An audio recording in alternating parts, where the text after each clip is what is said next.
Pyramid ஆன்மீக மன்ற இயக்கம் மற்றும் பிஎம்சி தமிழ் வழங்கும் பிரம்மஸ்ரீ பத்ரிஜியின் தெய்வீக வழிகாட்டுதலுடன் கரூர் தியான மகா யக்ஞம் வரும் செப்டம்பர் 6-7 தேதிகளில் நடைபெற உள்ளது. தியானம் நடைபெறும் இடம் சின்ன கொங்கு திருமண மண்டபம், கரூர். மேலும் விவரங்களுக்கு இங்கு கொடுக்கப்பட்டுள்ள எண்ணை தொடர்பு கொள்ளவும். அனுமதி இலவசம். அனைவரையும் அன்புடன் கரூர் தியான மகா யக்ஞத்திற்கு அழைக்கிறோம். மோர் தென் ஹார்ட் ஒர்க், நம்ம எப்படி ஸ்மார்ட்டா வேலை பண்ணணும் அப்படின்னு, எப்படி நம்ம எதையுமே ஓவரா பண்ணாதீங்க அப்படின்றது தான் இங்க ரொம்ப ரொம்ப. அந்த கிறிஸ்டல்ஸ் எல்லாமே கருகி நம்மளுக்கு திருப்பி நம்மளால வலி இல்லாம ஒர்க் அவுட் பண்ண முடியுது. ஸோ இது நான் எதுக்கு சொல்றேன் அப்படின்னா, நம்ம எப்போ ஒரு விஷயத்த ஓவரா பண்றோமோ அப்போ அது நம்மளையே திருப்பி அஃபெக்ட் பண்ணுது. ஸோ எந்த ஒரு விஷயம் பண்ணாலுமே எப்போ அந்த பிரச்சனையை உங்களை மென்டலாக அஃபெக்ட் பண்ணி உங்களை ட்ரெயின் பண்ணாமல் பார்த்துக்கோங்க.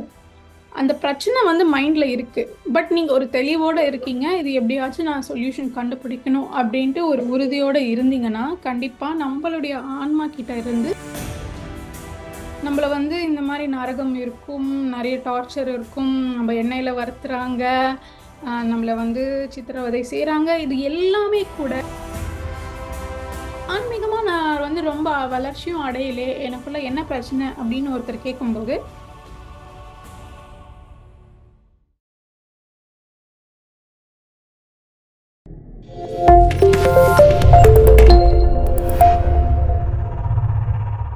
Hello friends, hello masters, PMC Tamil நேயர்களுக்கு வணக்கம். பிஎஸ்எஸ்எம் ஃபவுண்டர் பிரம்மஸ்ரீ பிதாமக பத்ரிஜிக்கு என்னுடைய வந்தனங்கள். அண்ட் இந்த ஆத்தர் லோப்சாங் ராம்பா மாஸ்டர் அவர்கள், இன்னைக்கு நம்ம என்ன பார்க்க போறோம்னா, சில அவர் லைஃப் டிப்ஸ் மாதிரி கொடுத்துருக்காரு. அதுல முதலாவது டிப் என்னன்னா, நம்ம நம்ம நடுநிலை பாதையை மேற்கொள்ளணும். எதையும் அதிகமா பண்ணக்கூடாது, எதுவுமே கம்மியா பண்ணக்கூடாது. ஒரு பேலன்ஸ்டா நிலையா இருக்கணும். நம்ம பண்ற எல்லா வேலைகளுமே, நம்மளுடைய சாப்பாடா இருக்கட்டும், நம்மளுடைய தூக்கமா இருக்கட்டும், நம்ம ஒரு விஷயத்துக்கு எவ்வளவு கஷ்டப்படுறோம் இருக்கட்டும், மோர் தென் ஹார்ட் ஒர்க், நம்ம எப்படி ஸ்மார்ட்டா வேலை பண்ணணும் அப்படின்னு யோசிக்கலாம். ஸோ நம்ம ரொம்ப கான்சென்ட்ரேட் பண்ணி ஒரு விஷயத்துல ரொம்ப அது மண்டை சூடாகும். நம்ம பிரெயின்ல ப்ரொடியூஸ் ஆகிற எலக்ட்ரிசிட்டி, ஸோ அது ரொம்ப எப்படி ரொம்ப ஓவர் சார்ஜ் பண்ணால் ஹீட் ஆகிடும் அந்த டிவைஸ். அதே போல தான் நம்மளுடைய மூளையும். ஸோ நம்ம எப்போ ரொம்ப கஷ்டப்படுறோமோ அப்போ நமக்கு ஆட்டோமேட்டிக்காக நிறையா குழப்பம் வருது, நம்மளே கிளியராக இல்லை, ஒரு ஸ்டெபிலிட்டி நம்ம கிட்ட இல்லை. ஸோ எங்களோட இருக்கிற கெப்பாசிட்டியில் ப்ராப்பராக நம்ம ஒர்க் பண்ணணும். ரொம்ப நம்ம கெப்பாசிட்டி மீறி அதிக எஃபர்ட் போட்டாலுமே உங்களுக்கு வேண்டிய பர்ஃபார்மன்ஸ் அப்படின்றது கிடைக்காது. நம்ம கான்சென்ட்ரேஷன் பண்ணுறதுமே நம்ம பிரெயினுக்கு அதை பிரெயினை டயர்ட் ஆக்காத விதத்தில் நம்ம எப்படி கான்சென்ட்ரேட் பண்ணலாம். ஸோ நம்ம என்ன யோசிக்கணும், எஃபர்ட்ஸை எப்படி ஸ்மார்ட்டாக போடலாம், எப்படி நம்ம எதையுமே ஓவராக பண்ணாதீங்க அப்படின்றது தான் இங்கே ரொம்ப ரொம்ப வலியுறுத்துறாங்க. ஸோ இது ஒரு சின்ன எக்ஸாம்பிள். நம்ம ஒரு ஜிம்மில் எக்ஸசைஸ் பண்ணுறோம், ஒரு கையில் நம்ம வெயிட் தூக்குறோம். ஸோ வெயிட் தூக்கும் போது என்ன ஆகுதுன்னா, அங்கே மசில் அப்படின்றது ஸ்ட்ரெயின் ஆகுது. ஸோ இங்கே உள்ள நம்ம உடல்ல என்ன நடக்குதுன்னா, நம்மளுடைய மூளையில் எப்போ நீங்கள் இந்த மசிலோட ஒர்க் பண்ணுறீங்களோ, இந்த மசிலுக்கும் மூளைக்கும் ஒரு கனெக்ஷன், ஒரு சிக்னல் மாதிரி அனுப்பும் மூளை. ஸோ அந்த சிக்னல் மூலயமா நிறைய செக்ரீஷன்ஸ், அந்த கெமிக்கல் ரியாக்ஷன்ஸ் அப்படின்றது நடக்கும். சில ரசாயனங்கள் அப்படின்றது உற்பத்தி ஆகுது அந்த மசில் கிட்ட. ஸோ நீங்கள் எப்போ ஓவராக நீங்கள் ஒர்க் அவுட் பண்ணுறீங்களோ உங்களுக்கு வலி அப்படின்றது வருது. ஏன் வலி வருது அப்படின்னா, பிரெயின் அனுப்புகிற சிக்னல்ஸ்னால அந்த ப்ரொடியூஸ் ஆகிற கெமிக்கல்ஸ், அந்த கெமிக்கல்ஸ் அந்த பர்டிகுலர் மசில் அப்சர்வ் பண்ணணும், அது உள்ளே இழுத்துக்கணும். ஸோ எப்போ நீங்கள் ஓவராக ஒர்க் பண்ணுறீங்களோ அந்த செக்ரேஷன் அப்படின்றது கெமிக்கல் வேகமாக ப்ரொடியூஸ் ஆகுது. ஆனால் அது உற்பத்தி ஆகிற லெவலுக்கு அந்த மசில் அப்சர்வ் பண்ணிக்க முடியல, அதுக்குள்ளே வாங்க முடியலை. ஸோ அதனால் என்ன ஆகும், அந்த ரசாயனங்கள் எல்லாமே கிறிஸ்டல்ஸ் மாதிரி மாறிடும். நம்ம அந்த ஒர்க் அவுட் பண்ணும்போது, மசில் மூவ் பண்ணும்போது நம்மளுக்கு வலி அப்படின்றது ஏற்படுது. ஸோ கொஞ்ச நேரம் நம்ம ரிலாக்ஸாக விட்டோம், கொஞ்சம் ரெஸ்ட் எடுத்துக்கிட்டோம், நம்ம ரிலாக்ஸ் ஆகிட்டு திருப்பி அந்த வெயிட் லிஃப்டிங் ஆரம்பித்தோம்னா அந்த கிறிஸ்டல்ஸ் எல்லாமே கருகி நம்மளுக்கு திருப்பி நம்மளால வலி இல்லாமல் ஒர்க் அவுட் பண்ண முடியுது. ஸோ இது நான் எதுக்கு சொல்கிறேன் அப்படின்னா, ஒரு விஷயத்த ஓவராக பண்ணால் நம்ம பாடி எப்படி நம்மளுக்கு அஃபெக்ட் ஆகுது, நம்ம மைண்ட் எப்படி அஃபெக்ட் ஆகுது, அவுட்புட் அப்படின்றது வராது.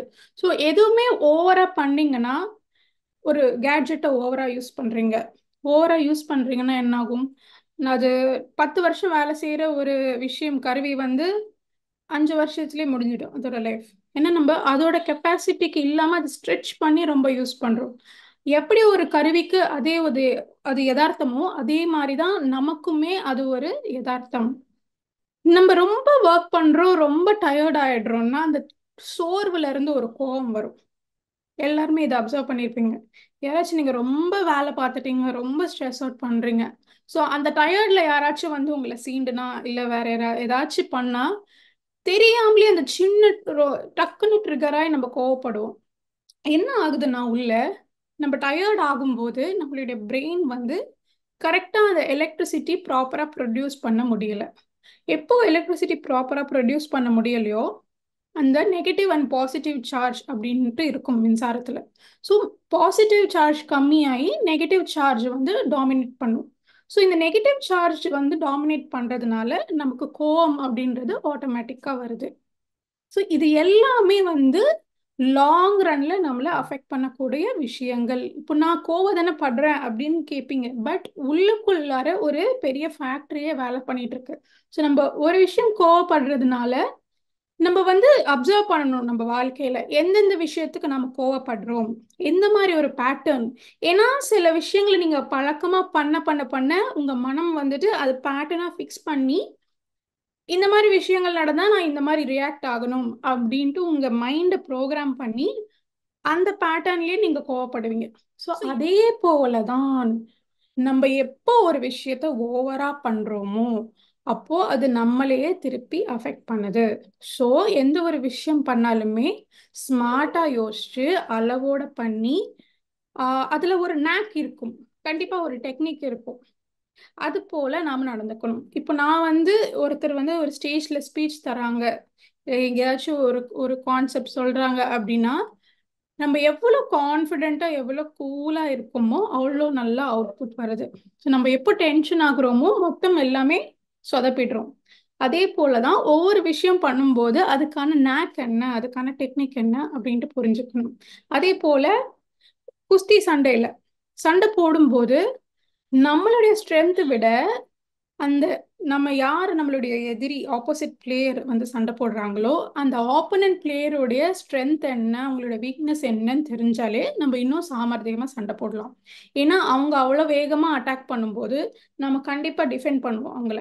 ஸோ அந்த டிஃபென்ஸ் பண்ற டைம்ல அவங்க வேகமா வந்து நம்மளை அட்டாக் பண்றாங்க, அதே வேகத்துல அவங்க கீழே விழுவாங்க. ஸோ நீ எவ்வளோ பெரிய ஜாம்பவானா இருந்தாலும் நம்ம டெக்னிக் வச்சு அவங்கள ஹேண்டில் பண்ணலாம், அந்த நேக்கை வச்சு நம்ம எப்படி வின் பண்ணலாம் அப்படின்ற விஷயம் நமக்கு புரியுது. எது சரின்னு பாடுதோ அது பண்ணுங்க. ஒவ்வொருத்தருடைய புரிதல் ஒவ்வொரு மாதிரி இருக்கு. உங்க புரிதலோட மேல நீங்க ஸ்ட்ராங்கா நின்று உங்களுக்கு எது சரின்னு படுதோ அது பண்ணுங்க.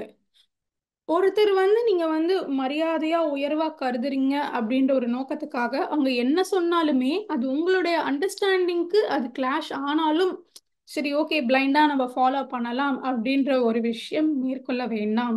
யாரையும் நீங்க வச்சிருக்கிற மென்டலா அவங்க மேல ஒரு மரியாதை வச்சிருக்கீங்கன்னு கண்மூடித்தனமா ஃபாலோ பண்ணாதீங்க.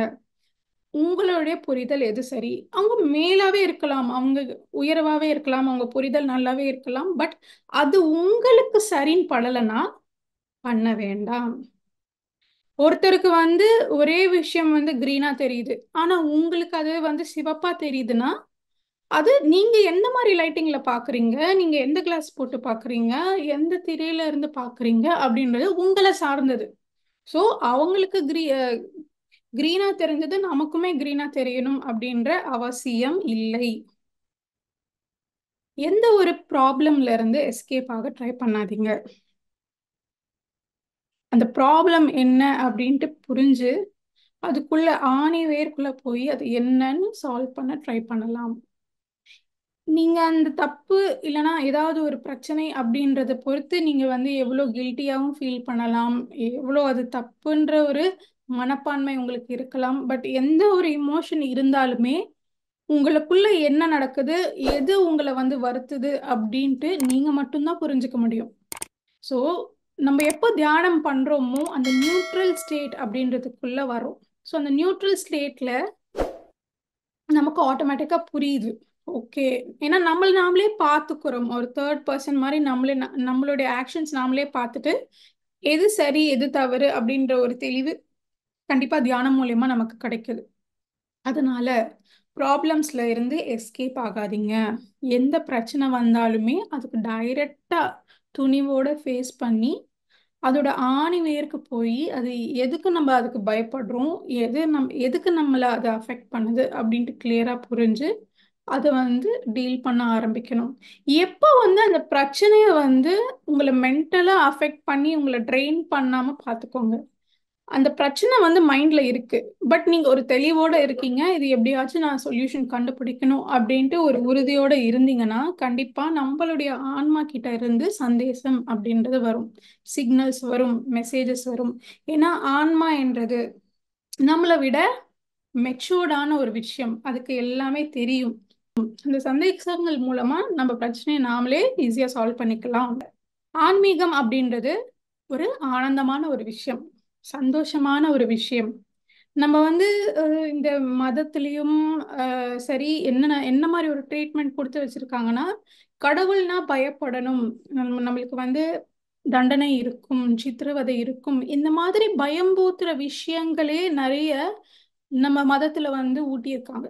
பட் ஆக்சுவலா ஆன்மீகத்துல அந்த மாதிரி விஷயங்கள் எதுவுமே இல்லை. ஏன்னா ஆன்மீகம் உங்களுக்கு தெரிய தெரிய தெரிய நீங்க இன்னும் சந்தோஷமாவீங்க. ஸோ இந்த மதத்துல பெருசா இருக்கிறவங்க, பெரிய பொசிஷன்ஸ்ல இருக்கிறவங்க சீரியஸ் ஃபேஸ்ல சீரியஸா எக்ஸ்பிரஷனோட இருக்க வேணாம். ஆக்சுவலா தூயமா ஆன்மீகம் புரிஞ்சவங்க ரொம்ப சந்தோஷமா இருப்பாங்க. ஏன்னா அவங்களுக்கு எது நிலையானது எது நிலையற்றது, எந்த எந்த விஷயத்தை எப்படி டீல் பண்ணலாம், எவ்வளோ அட்டாச்மெண்ட்டோட இருக்கலாம், இந்த ஆஸ்ட்ரல் டிராவலிங் கான்சியஸா பண்றவங்களுக்கு அதுவே ஒரு ஆனந்தம். ஏன்னா ஆஸ்ட்ரல்ல நிறைய விஷயம் இருக்கு, எல்லாமே பிளசண்டா இருக்கு, நம்ம சந்தோஷமான மக்கள், ஹாப்பி வைப்ரேஷன்ஸ், ஹையர் வைப்ரேஷனோட கனெக்ட் ஆகிறோம். ஸோ அந்த ஹையர் வைப்ஸ் எல்லாமே ஆஸ்ட்ரல் டிராவல்ல நமக்கு சந்தோஷத்தை தான் தருது. ஸோ நம்ம அதிகமா ஆன்மீகத்தை பத்தி தெரிஞ்சு தெரிய தெரிய சந்தோஷம், ஆனந்தம் அப்படின்றது கண்டிப்பா உயருது. ஸோ இங்க காட் ஃபியரிங் கான்செப்ட்ல இருந்து நம்ம அன்பு அப்படின்ற கான்செப்டுக்கு மூவ் ஆகணும். ஸோ இவங்க எல்லாமே ஏன் இப்படி வச்சிருக்காங்க, நம்மள இந்த மாதிரி நரகம் இருக்கும், நிறைய டார்ச்சர் இருக்கும், நம்ம எண்ணெயில வறுத்துறாங்க, நம்மள சித்திரவதை செய்யறாங்க, இது எல்லாமே கூட ஒரு ஒழுக்கம் வரத்துக்காக தான், ஒரு கண்டிப்பு அப்படின்ற ஒரு கான்செப்ட் கீழே தான் இதெல்லாம் இன்ட்ரடியூஸ் பண்ணியிருக்காங்க. அதுவுமே நம்ம பைபிள் இல்ல மற்ற ஸ்கிரிப்சர்ஸ் எல்லாம் பார்த்தீங்கன்னா ஆக்சுவல் எழுதின வேர்ஷன் விட நடுவுல வந்த ஆட்கள், நடுவுல வந்த ரூலர்ஸ் எல்லாருமே நிறைய சேஞ்ச் பண்ணியிருக்காங்க அதுக்குள்ள இருக்கிற கண்டென்ட். ஸோ ஒரு ஒழுக்கத்துக்கு கீழே பயப்பட்டா நம்ம ஒழுக்கமா இருப்போம் அப்படின்ற ஒரு கான்செப்டுக்காக தான் இவ்வளோ பயத்தையும் அதுல அந்த கான்செப்ட்ல இறக்கியிருக்காங்க. இதுவே நீங்க பேரண்ட்ஸு சில்ட்ரன் அப்படின்னு பார்த்தீங்கன்னா, நம்ம எப்போ பயத்தினால நம்ம கண்ட்ரோல் பண்றதை விட அன்புனால கண்ட்ரோல் பண்ணோம்னா அந்த குழந்தையோட அவுட்புட் இவ்வளோ அழகா இருக்கும். நான் ஏன் அந்த குழந்தை பயப்படுது, ஏன் அவ்வளோ இன்ஃபீரியரா இருக்கு, ஏன் ஒரு கான்ஃபிடென்ஸே இல்லாம இருக்கு, நம்ம வளர்ந்ததுக்கு அப்புறமா நம்ம கேள்வி கேட்குறோம் அந்த குழந்தைய. ஆனா அதுக்கான ஆக்சுவல் ரீசன் நாமளா தான் இருந்திருப்போம். சின்ன வயசுல நீங்க இந்த சாப்பாடு சாப்பிடலாம் பூச்சாண்டி எடுத்துட்டு போயிடுவான், அந்த அங்கிளை பாரு, இல்லைன்னா அவங்க இந்த மாதிரி உன்னை அடிப்பாங்க அப்படின்ட்டு நம்ம கண்டிப்பு பண்ணி பண்ணி பண்ணியே அவங்கள ஒரு பயத்துல வச்சிருந்தோம். ஏன் பயத்துல வச்சிருந்தோம், அந்த கண்டிப்பு அந்த பயத்தினால அவங்க ஒழுக்கமா அவங்க வேலை பண்ணுவாங்க அப்படின்ற ஒரு இதுல. பட் அதுவே அவங்களுடைய பர்சனாலிட்டியை ரொம்பவே அஃபெக்ட் பண்ணி ஃபியூச்சர்ல அவங்கள வேற மாதிரி மாத்துது. ஸோ இந்த கண்டிப்பு அப்படின்ற கான்செப்டை வெளியில தள்ளி நம்ம எல்லாருமே ஒரு மெச்சூரிட்டிக்கு வந்துட்டோம். இப்போ வர சோல்ஸ் எல்லாமே இவால்வ்டு, வளர்ந்த ப்ரோக்ரஸ் ஆன ஒரு சோல்ஸ். அந்த சோல்ஸ் கண்டிப்பு பதிலா நம்ம அன்பை ஊட்டி வளர்த்தோம்னா அன்புனால வர ஒழுக்கம் இன்னும் நிலையா இருக்கும், இன்னும் ஸ்ட்ராங்கா இருக்கும்.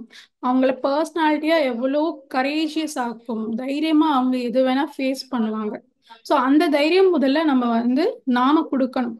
அதே போல குழந்தைகள் ரொம்ப தூய்மையான உள்ளம் உடையவர்கள். ஸோ அவங்களுக்கு வந்து ஏஞ்சல்ஸ் தெரியலாம், ஃபேரிஸ் தெரியலாம், நேச்சர் ஸ்பிரிட்ஸ் தெரியலாம். இது எல்லாமே ரொம்ப இயல்பா தெரியுது அவங்களுக்கு. ஸோ அந்த இயல்பா தெரிய விஷயங்கள் எல்லாமே ஒரு பெற்றோர்கிட்ட பகிரும்போது அந்த பெற்றோர் வந்து லாஜிக்கல் ரீசனிங்கோட இருக்காங்க. அவங்க வந்து அவங்க கண்ணால பாக்குற விஷயம் மட்டும்தான் நம்பக்கூடியவர்கள். ஸோ அந்த மாதிரி விஷயமெல்லாம் ஒரு குழந்தை வந்து சொல்லும் போது நீ போய் சொல்ற, நீ வந்து என்னமோ சரியில்லை அப்படின்ட்டு நாம எப்போ மட்டம் தட்டுறோமோ அது பாக்குற ஒரு எபிலிட்டியை இழந்து போகுது. நமக்கு வந்து அது புரியாம இருக்கலாம், பட் நாம ஏன் அன்பா கேட்க கூடாது? அவங்க என்ன சொல்றாங்களோ அதை ஏன் வந்து ஏத்துக்க கூடாது? ஏன் வந்து நம்ம அவங்கள ஜட்ஜ் பண்ணணும்? இதேதான் நிறைய கிளியர்வாயன்ஸும். ஸோ இந்த ஸ்பிரிச்சுவல் கிஃப்ட் இருக்கிற பர்சன்ஸ், ஸோ ஒருத்தர் அந்த டெலிபதியை வந்து நல்லா இருக்கும், தேர்ட் ஐ கெப்பாசிட்டி நல்லா இருக்கும். அவங்க பேசுற விஷயங்கள் எல்லாமே சுத்தி இருக்கிற மக்கள், ஆன்மீகம்னா என்னன்னு தெரியாத மக்களுக்கு ரொம்ப ஸ்ட்ரேஞ்சா இருக்கும், ரொம்ப வியர்டா இருக்கும். என்னடா சொல்றாங்க இவங்க, சரியான பைத்தியம் அப்படின்ற ஒரு கேட்டகரியில தான் வச்சிருப்பாங்க. ஸோ அந்த மாதிரி கேட்டகரைஸ் பண்ணி பண்ணி பண்ணியே என்ன ஆகும், இந்த கிஃப்ட் எல்லாமே அவங்களுக்குள்ளேயே மூடி வச்சு அவங்களே வருத்திப்பாங்க.